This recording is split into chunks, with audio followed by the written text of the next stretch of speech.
Hey guys, Ted here. This morning, I think we've all been following what's happened in Kabul. And I wanted to talk a little bit about that. And this is a bit of a personal thing for me, so I'm not going to be very sophisticated and have maps and charts and everything else.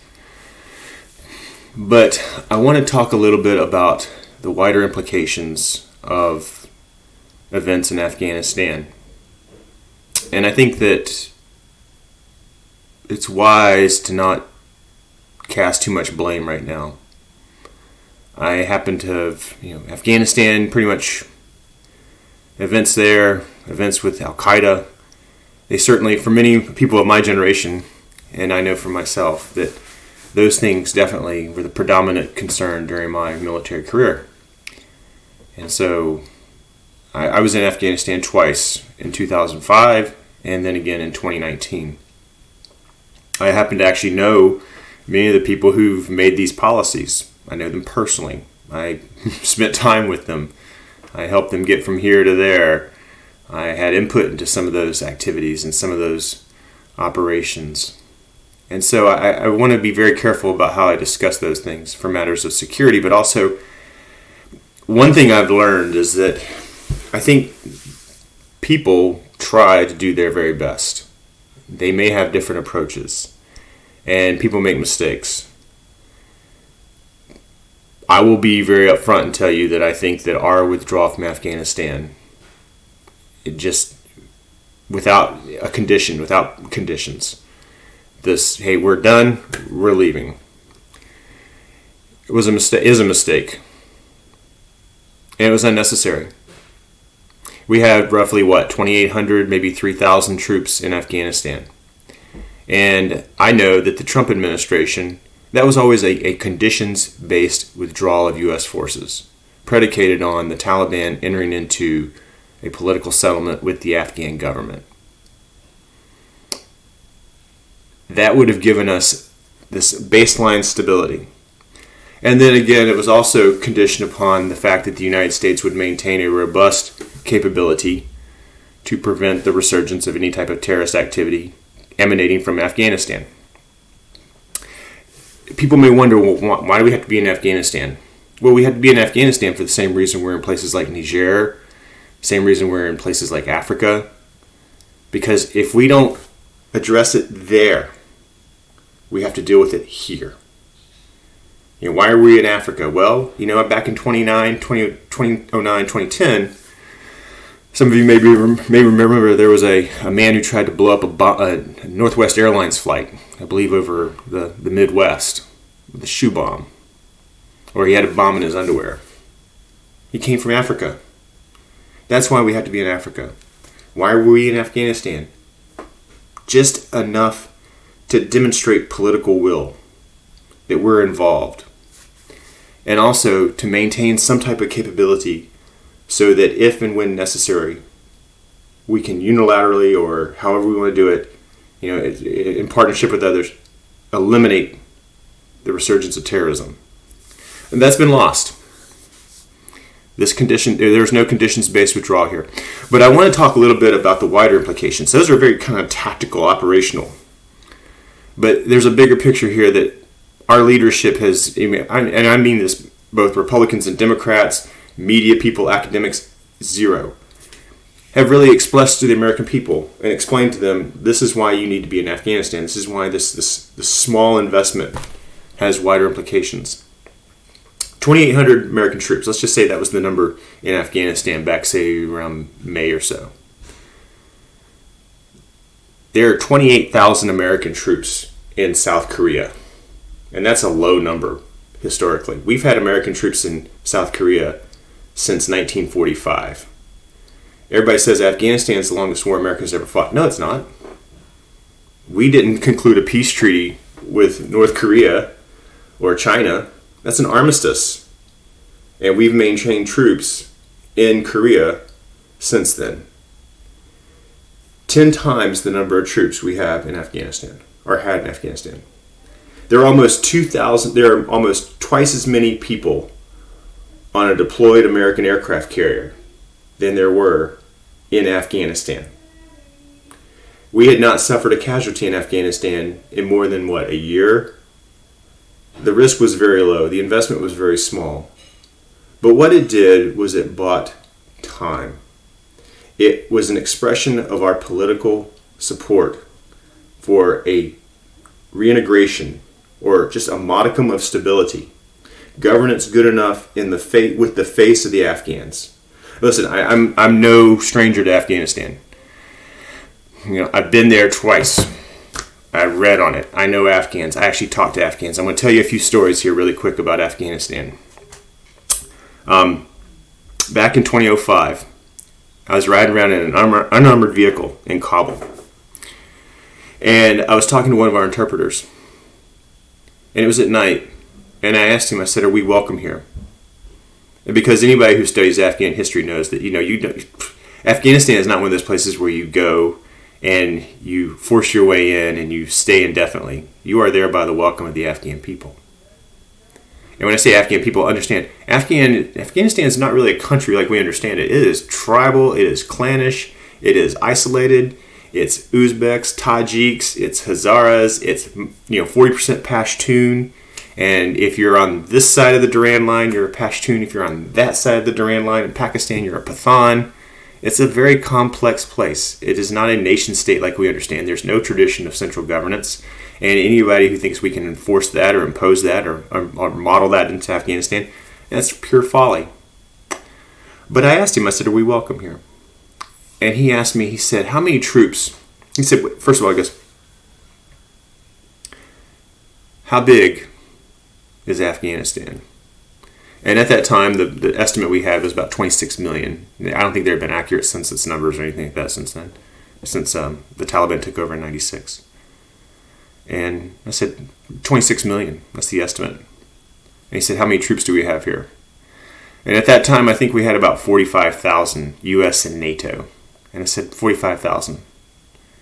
He said, how big is Iraq? And I said, 23 million. He said, how many troops do we have in Iraq? And I said 140,000, 150,000. And he told me, he said, if we weren't welcome, we wouldn't be in this vehicle right now. So there's that. And then the other thing that I would offer to you to understand is that, Afghanistan was never a war of choice. We did not choose to go into Afghanistan. We had to go into Afghanistan to dislodge Al-Qaeda. And so when we went into Afghanistan, it was also, Americans think that we've been carrying the load by ourselves, which, yes, the predominant carrying of the load by the United States, got it. But also understand many other countries came with us. The only country, the only member of NATO to ever invoke Article 5, okay, which is the collective collective defense, is the United States. We invoked Article 5 after 9/11. We told other countries we've been attacked, we need your assistance, and other countries responded. The British responded, Canadians responded, Germans responded, the Australians, the New Zealanders, others responded, and others died. Others invested money, others invested their sons and daughters into Afghanistan. And now we've just pulled up and left, with nothing to show for it, really. So there's that piece. The other thing I would highlight for you is to understand that by our withdrawal from Afghanistan, we have signaled to our competitors that America lacks will.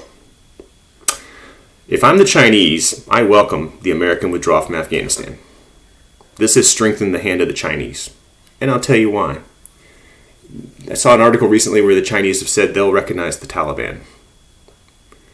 So before the Taliban, back when they were in charge from 96 to about 2001, I think only two countries, Saudi Arabia and maybe Pakistan, I think it was, Pakistan and Saudi Arabia were the only two countries that recognized the Taliban. But now if you're the Chinese and the Taliban take over, the Taliban will allow you to go into Afghanistan and mine the minerals, to use the agriculture, to exploit the land of Afghanistan. And that's a good thing if you're the Chinese. The other thing it buys for you if you're the Chinese government is that the concern about Islamic extremism, well, now you get to kind of control that. So if you want to suppress the Uyghurs in Xinjiang, you can do that because the Taliban will assist you in ensuring and shaping the Muslim identity in that part of the world. If you're the Chinese, right, you also get to help the Pakistanis. Okay, the Pakistanis and the Chinese have been allies for many years. So you get to stabilize the border between Afghanistan and Pakistan. Okay, Pashtun, Pathan. Pakistanis are very concerned about this area right here. And so you get to help your friend Pakistan. If you're the Indians, right? India, China, traditionally, they've been competitors in the region. Our man in the Indian subcontinent is India. Okay, we've backed the Indians traditionally, or many years we've assisted them and tried to develop them as a counterweight to China. Well, now we've placed the Indians at a disadvantage. And I'm not trying to take the side of the Indians or the Pakistanis or the Chinese or anything, but understand that U.S. influence in that region, our leverage in that region has been just dramatically injured. And the Chinese, I don't think are going to, their focus is not democracy. Their focus is not human rights. Their focus is not helping young ladies go to school or any of those things. Their focus is just naked self-interest. The development of Chinese capability, the development of Chinese economic power, the development of, using Afghanistan to project power and influence throughout the subcontinent now. The other thing is that if you're the Chinese, what does this say about America's willingness to engage or to engage militarily in the world? Do you think America has the will to defend Taiwan? An island, thousands of miles away. Most Americans can't tell you where Taiwan is or why we even defend Taiwan. Why we're obligated by law to protect Taiwan from China. One of the things that, weakness begets violence. Weakness begets aggression. And I'm not a fan of war. And I'm not a fan of U.S. involvement all over the world. But there's a bigger picture here that has been missed. When Argentina invaded the Falkland Islands, I believe it was in 1982, one of the reasons they invaded the Falkland Islands was they thought, there's just a few thousand, 2,000 Brits living on the Falklands, right? These islands are 8,000 miles away. The Royal Navy is weak. The British lack the political will to regain the Falklands. And so it was a surprise to them that it took the British a few days to put together a force and sail 3 weeks to regain the Falkland Islands. Do you think America, after what we've seen in Afghanistan, do you think America has the political will to fight the Chinese to protect the integrity and sovereignty of Taiwan? I would say this is we have now put ourselves at a severe disadvantage. We have withdrawn from a place where there is such a small footprint, where the gains of 20 years and $2 trillion have been lost. The cost for what we were doing in Afghanistan was negligible. That's all gone. Our leverage is gone. Any hope of future stability in Afghanistan is gone. And we have communicated to the world weakness and an unwillingness to engage. So there's that piece. And the other things I just want to highlight very quickly, I got a few notes here. We should engage militarily where our vital interests are concerned. I think what happened in Afghanistan was a sense of mission creep. We go into Afghanistan in October 2001 to destroy Al-Qaeda. We definitely took care of that problem. Al-Qaeda flees into places like Pakistan and parts of Africa and Iraq. We took our eye off the ball by going into Iraq. I saw that personally. I saw that all of our resources and our assets and other things had to go to Iraq. And we took our eye off the ball in Afghanistan, where the fight was. And that was a terrible mistake. But the other thing is that we began to say that we're going to impose or build into Afghanistan these features that are totally alien to these people. There's a great movie called Osama, and it's about the life of a young girl in Afghanistan during the Taliban's rule. And it was actually filmed in Afghanistan after the Taliban fell. And spoiler alert, the last 10 minutes of it are just absolutely just gut-wrenching and sad.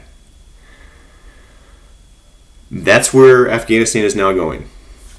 It's going to revert to this type of rule. But the problem is that when we went into Afghanistan before, I think we began to try to impose ways on the Afghan people that were totally alien to them, structures and ideas that they don't care about a centralized government like we do. They don't care about having elections and Democrats and Republicans. Those things are foreign to them. I would recommend watch that movie if you want to understand the existence of the Afghan people before the Taliban fell in 2001. The other thing I would say is there's a movie called The Beast, and it's pretty fascinating. It's about a Soviet tank in Afghanistan, and one of the storylines is this idea that, hey, you can't impose on these people your ways. Your ways are not their ways. Their ways are thousands, hundreds of years old. They're centuries old. And so the other thing I'd highlight is there's a great book called Return of a King, and it's about the British adventure in Afghanistan in the 1800s. That is a fascinating story about, the British go in, and it sounds a lot like what happened in the United States. With the United States, like we go in, there's initially this welcome, but you can't impose your ways on these people. And I don't think that was, that what happened was we went in, and I think our mission expanded, and it was always under-resourced. It was always a sideshow. The big show was always, Iraq. And now Afghanistan is taken second fiddle to China or Russia or some other, Iran. And we're going to reap the whirlwind for that. The few other things I just want to highlight. Remember back when President Obama said that ISIS was the JV team. And I think that now we're going to see the Biden administration. They're definitely going to have to eat their words for saying that there would be no helicopters on the U.S. Embassy and it wouldn't be like the fall of Saigon. Because what's happening now with, I think there are 5,000 troops in Afghanistan, sounds a lot like Operation Frequent Wind, which was the evacuation of the U.S. Embassy and U.S. personnel and also those Vietnamese who assisted us from Saigon in 1975.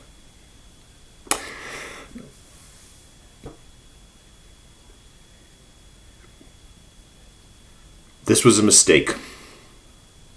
This was a mistake by Republicans and Democrats. This was a mistake where people failed to adequately debate the reasons we were in Afghanistan and what our focus was.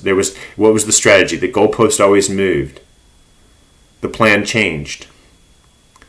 We went in with a very focused counterterrorism strategy, and then it became one of doing things where, trying to build a more modern society in a place where they have no interest in modernity. Their way is their way, and they like it that way. The other thing is that those elements of our government that should have done this, that should have thought this through, where were the congressional hearings? Where were the intellectuals? Where were the people? And I say that, intellectual is kind of a pejorative these days. I've met a lot of dumb intellectuals. I've met a lot of dumb journalists. I've met a lot of dumb politicians. I've met a lot of dumb, even military personnel. People fell in love with the plan, but there was never one specific, focused plan. Like, this is the plan, this is what we're going to achieve, and this is when we're going to leave. And the other thing is no one wanted to be the guy who lost Afghanistan. No one wants to be the president who loses the war. I hope that Americans decide that they need to be more engaged and more informed. Instead of having discussions about this, what we've had is we've basically had policy by tweet and accusation and puffy chest.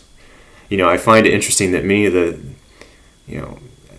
I gotta take a dig at Matt Gaetz. Okay, I'm a Republican. I'm ashamed of the guy. I think he's pitiful.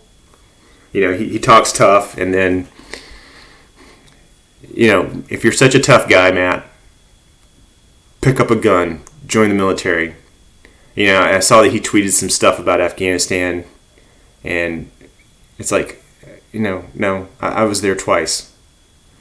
The reality is much more complex than is expressed by tweet. I'm a little bit disappointed in President Trump, and even though I think the Trump administration, they developed a pretty solid strategy, it was never properly expressed and articulated to the American people in a reasoned way. There was a time when the president would actually give speeches to the American people from the Oval Office or something, and maybe have a map or a chart, or the Secretary of Defense would talk and would actually almost give like an intel brief to explain why we were doing something. When President Nixon invaded Cambodia in 1970, they explained to the American people, they showed the American people, this is Cambodia, this is North Vietnam, this is South Vietnam, this is why we're doing this. This is the focus of our policy. This is the focus of our plan. This is when we shall leave. Those things are gone. And I will say that I feel a certain sense of personal responsibility in that respect. Because I realize that all that's necessary for the triumph of evil is that good men do nothing, as Edmund Burke says. Well, guess what? All that's necessary for the triumph of the stupid is for the smart to do nothing. Or for the all that's necessary for the triumph of the inexperienced or the ignorant is for the experienced or the enlightened to do nothing. We all have to become more engaged now. The last thing is, I'll just toss out two more things. There's a great book called The Clash of Civilizations and the Remaking of World Order by Samuel Huntington. And he talks about the fact that if you look at conflict in the world, it's where you have these fault lines among civilizations. And I could talk about that at another time, but there's that one. And then the other thing is that there's a poem by Rudyard Kipling. I like Kipling. And I think studying Kipling is very informative for Americans to understand how we behave in the world. And it's the poem White Man's Burden. And now I know Huntington was definitely, I think he was a bit of a dissident in some ways. He was not left-wing. He talked a lot about themes that would probably get him canceled today, but he passed away a few years ago. And Kipling, of course, today, I got a feeling Kipling's going to be banned in many places. But if you read Kipling and you read White Man's Burden, the poem, he talks about this. Certainly there are some racist overtones to it. I'll promise you that. And there are things in there that's like, I think Kipling definitely had some bad ideas. But then again, there's also this idea of, you send your very best people to these places and you try to impose your ways on them. And there's a certain arrogance there to think that our ways are their ways. That they will want what we want. They don't want what we want. Their way works for them. And I get that. And I think that was the folly of Afghanistan. That we went into Afghanistan thinking that we could impose our ways on these people. That we could induce them to want this. That was one folly. And then I think the second folly, and now the greater folly, and something that's going to have more permanent ramifications for us, is twofold. First of all, I do believe that Afghanistan will fall into a certain sense of chaos and disorder and anarchy. I think we're going to see things from Afghanistan that are going to be reminiscent of what we saw in places like Laos and Cambodia after Saigon fell. Pol Pot murdered millions of people in Cambodia to build a communist utopia. Well, the Taliban are probably going to kill scores, if not thousands of people to build an Islamic utopia in their version of Islam. And that's the fact that, Huntington actually talks about that there's not, there's not a strong enough Muslim state to actually dictate, this a type of Islam that is acceptable or that is moderate. That we've always kind of weakened Muslim states, and so I talk about that another time. That's a pretty fascinating discussion to have about world politics. But then the second thing, so that's one thing. The second thing I think is going to happen is if you're countries like China, Iran, Russia, you're going to see an America that is unwilling to engage. This was such a small footprint, 2,800, 3,000 people. But it is an indication of political will. In places like Taiwan, in places like Ukraine, we're now going to have problems. America is unwilling to play the long game. Our allies are going to wonder, can we count on America? We went into Afghanistan to help America. America invoked Article 5. We followed. We lost people too. And now America has left us.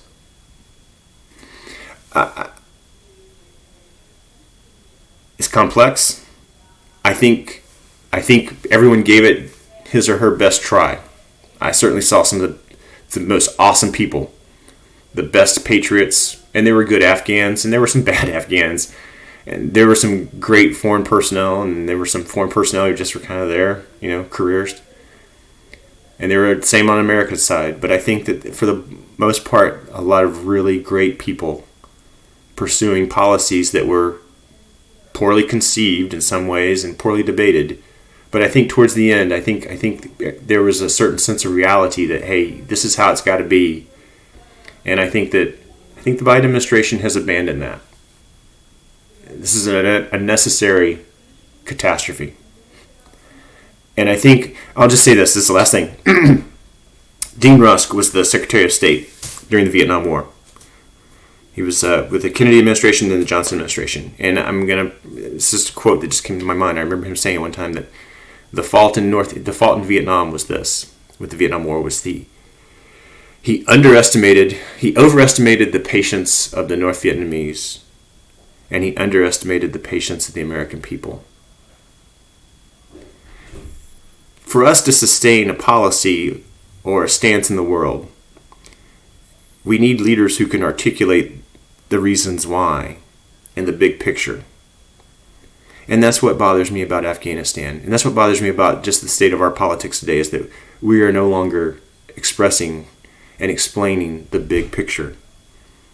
Our elites, the people who are in the think tanks and the academics and even the intelligence community or wherever, the government, there's almost a sense that, well, I don't have to explain this to the small people. Well, there are no small people in America.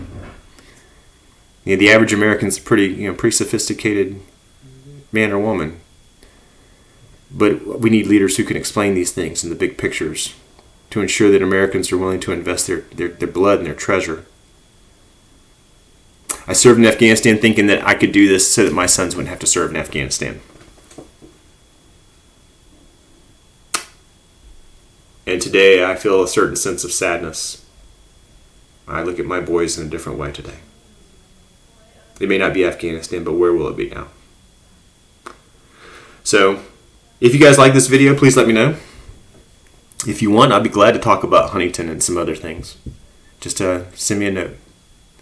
So, let's pray for the people of Afghanistan. Let's pray for this country and this world. And let's pray for our leaders. Let's pray for them. I don't think people make decisions. I don't think people set out to fail. But let's ask God to give them the wisdom and courage it takes to make the right calls. And of course, to address the consequences.